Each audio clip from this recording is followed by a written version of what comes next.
2014 సంవత్సరం నుంచి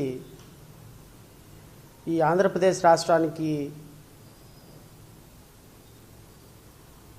ఏమి దరిద్రం పట్టిందో నాకైతే తెలియదు, కానీ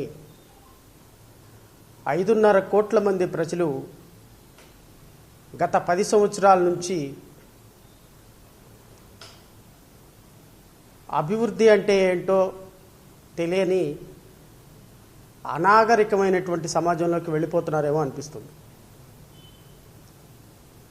కట్టుబట్టలతో 2014లో తెలంగాణ నుంచి బయటికి తోసేసి 6,000 కోట్ల రూపాయల ద్రవ్య లోటుతోటి ఆంధ్రప్రదేశ్ రాష్ట్ర బడ్జెట్ మొదలుపెట్టినప్పుడు కేంద్ర ప్రభుత్వం హక్కుగా 2014 చట్టంలో మనకి పొందుపరిచినటువంటి కొన్ని అంశాలు ఎందుకనో కేంద్ర ప్రభుత్వ అలసత్వం కావచ్చు, రాష్ట్ర ప్రభుత్వ అడగలేనితనం కావచ్చు, 5.5 కోట్ల మంది ప్రజలకి శాపాలుగా మిగిలిపోతున్నాయేమో అని అనిపిస్తుంది. నిజంగా జరుగుతున్న పరిణామాలు చూస్తుంటే జై భీమరావు భారత్ పార్టీ అత్యంత విచారాన్ని వ్యక్తం చేస్తుంది. ఇలాంటి పరిణామాలు ఈ రాష్ట్రానికి, రాష్ట్ర ప్రజలకి మంచిది కాదు. నిన్న మధ్యాహ్నం నుంచి honourable finance minister for the centre Nirmala Sitharaman ప్రవేశపెట్టిన బడ్జెట్ దగ్గర నుంచి నిన్న సాయంత్రం నుంచి జరుగుతున్నటువంటి నాటకీయమైనటువంటి పరిణామాలు, నిన్న సాయంత్రం నుంచి ఈ రాష్ట్ర ప్రజలని మోసం చేసే విధంగా, ఈ రాష్ట్ర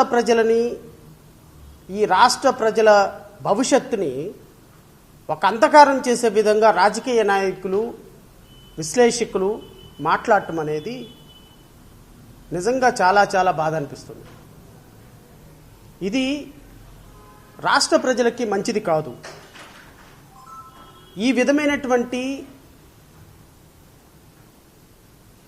తప్పుడు ప్రచారాలు, జరుగుతున్న అన్యాయాన్ని ప్రశ్నించకుండా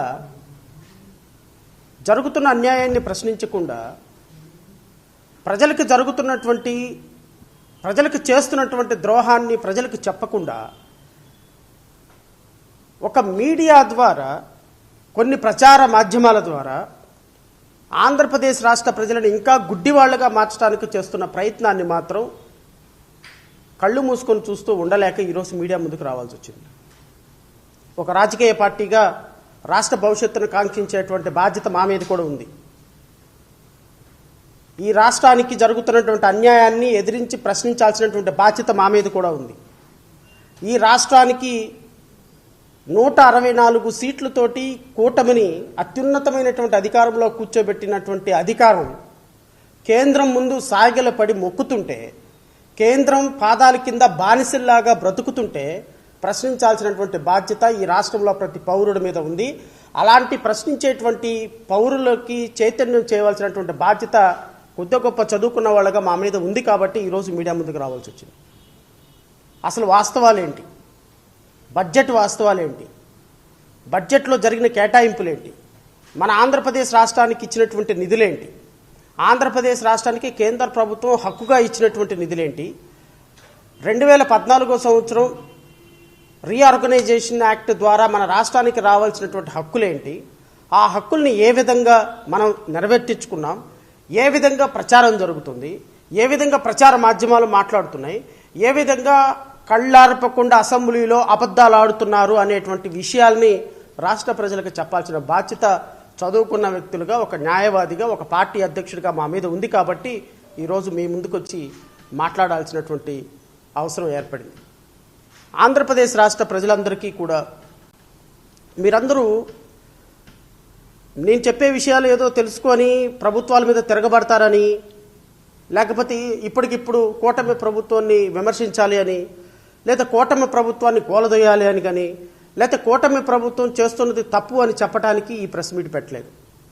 ఈ ప్రెస్ మీట్ పెట్టడానికి ఒకే ఒక కారణం, ప్రజలకు వాస్తవాలు తెలియాలి. People of this country should know truth. What is truth? ఏదో నాకు 4 ఛానల్స్ ఉన్నాయి కదా అని 4 ఛానల్స్లో అబద్ధపు ప్రచారాన్ని చేసుకుంటూ వెళ్ళిపోతే, ఏదో మాకు 4 యాంకర్లు ఉన్నారు కదా అని అబద్ధ ప్రచారాన్ని చేసుకుంటూ వెళ్ళిపోతే నిజం అబద్ధం కాదు, అబద్ధం నిజమూ కాదు. వాస్తవం అనేది ఎప్పటికీ వాస్తవమే, అంకెలు అనేవి ఎప్పటికీ అంకెలే. నిన్న బడ్జెట్లో కేటాయింపులు జరిగిన విధానం పట్ల ఆంధ్రప్రదేశ్ రాష్ట్రంలో అత్యంత ప్రముఖులుగా ఉన్నటువంటి వ్యక్తులు మాట్లాడినటువంటి విధానాన్ని బట్టి వాళ్ళది ఒక్కసారి మాట్లాడిన తర్వాత నేను ప్రజలకు వాస్తవాలు చెప్పడానికి ముందుకు వస్తాను.